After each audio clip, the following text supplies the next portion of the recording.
1 अप्रैल तारीख वही है, लेकिन असर हर बार नया।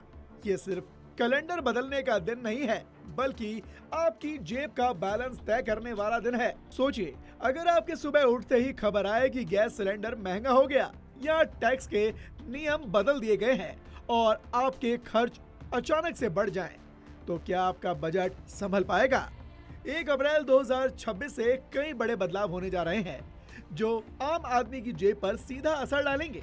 इनमें एलपीजी की कीमतों में बदलाव, नया आयकर अधिनियम 2026 लागू होना, ट्रेन टिकट कैंसिलेशन के नए रिफंड नियम और पैन कार्ड से जुड़े बदलाव शामिल हैं। साथ ही आरबीआई की मौद्रिक नीति समिति की बैठक में रेपो रेट पर भी निर्णय लिया जाएगा, जिसका असर आपकी ईएमआई पर पड़ सकता है। आरबीआई ये तय करेगा कि इस बार उनको रेपो रेट में कोई बदलाव करना है या नहीं। रेपो रेट में होने वाले बदलावों का असर आपकी ईएमआई पर पड़ सकता है। चलिए अब बदलावों के बारे में एक एक करके डिटेल में बात करते हैं। लिस्ट में सबसे पहला है एलपीजी के दामों में बदलाव। हर महीने की पहली तारीख को गैस एजेंसी सिलेंडर के दामों में बदलाव करती है। हालांकि इस महीने में ही गैस एजेंसी द्वारा घरेलू सिलेंडर के दामों में 60 रुपए का इजाफा किया गया था। इसके साथ ही कई शहरों में इसकी कीमत 900 रुपए के पार या उसके आसपास चल रही है। वहीं आपको बता दें कि 1 अप्रैल से टैक्स से जुड़े क्या क्या नियम बदले जाएंगे।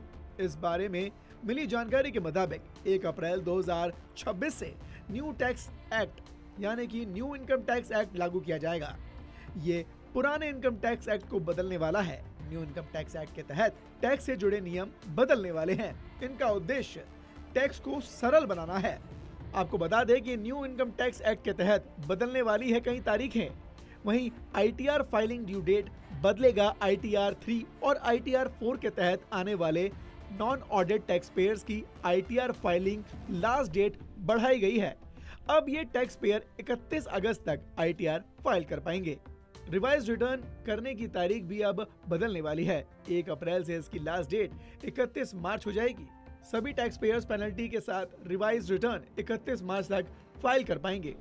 इसके साथ ही बिना किसी पेनल्टी के टैक्स पेयर्स 31 दिसंबर तक आईटीआर फाइल कर पाएंगे। असेसमेंट ईयर की जगह अब टैक्स ईयर लिखा जाएगा।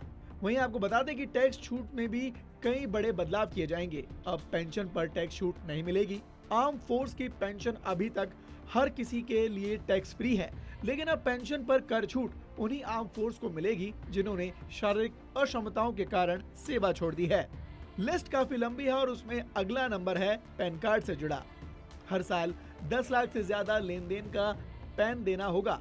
अगर कोई व्यक्ति 5 लाख रुपए से अधिक का वाहन खरीदता है तो ऐसी स्थिति में पैन देना होगा। महंगे होटल बुक करने पर भी पैन देना होगा। अगर संपत्ति लेन देन 20 लाख रुपए से अधिक होती है तो भी आपको पैन देना होगा। इसके बाद हम आते हैं ट्रेन टिकट कैंसिलेशन से जुड़े बदलावों पर। इसके अलावा ट्रेन टिकट कैंसिलेशन रिफंड से जुड़े कुछ बदलाव किए गए हैं। ये बदलाव भी 1 अप्रैल से लागू होने वाले हैं। यानी अगर कोई यात्री ट्रेन के चलने वाले समय के हिसाब से 72 घंटे ही पहले टिकट कैंसिल करता है तो उसे सबसे ज्यादा रिफंड मिलेगा। ऐसे ही अगर कंफर्म टिकट को ट्रेन के रवाना होने से 72 घंटे से लेकर 24 घंटे के बीच में कैंसिल करवाया जाता है तो एक तय पेनल्टी लगेगी। ये पेनल्टी किराया का 25% होगा। इसकी सीमा तय किए गए 4 से अधिक नहीं होगी। ट्रेन के रवाना होने से 24 घंटे से लेकर 8 घंटे पहले या उसके बीच में अगर टिकट कैंसिल करवाई जाती है तो इस स्थिति में यात्री के किराए का 50% कैंसिल फीस के तौर पर लिया जाएगा।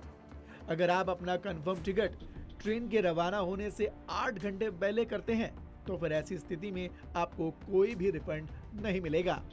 तो अब आपको क्या करना चाहिए? सबसे पहले इन सभी बदलावों को सही जानकारी रखें और दूसरा अपने इनकम, खर्च और निवेश का सही हिसाब बनाएं और तीसरा बिना सोचे समझे कोई भी फाइनेंशियल फैसला ना लें, क्योंकि याद रखिए 1 अप्रैल सिर्फ तारीख नहीं, ये आपकी फाइनेंशियल समझदारी का टेस्ट है और जो इस टेस्ट में पास हो गया वही अपनी जेब को सुरक्षित रख पाएगा। तो तैयार रहिए, क्योंकि इस बार 1 अप्रैल मजाक नहीं बल्कि आपकी जेब की असली परीक्षा लेकर आने वाला है।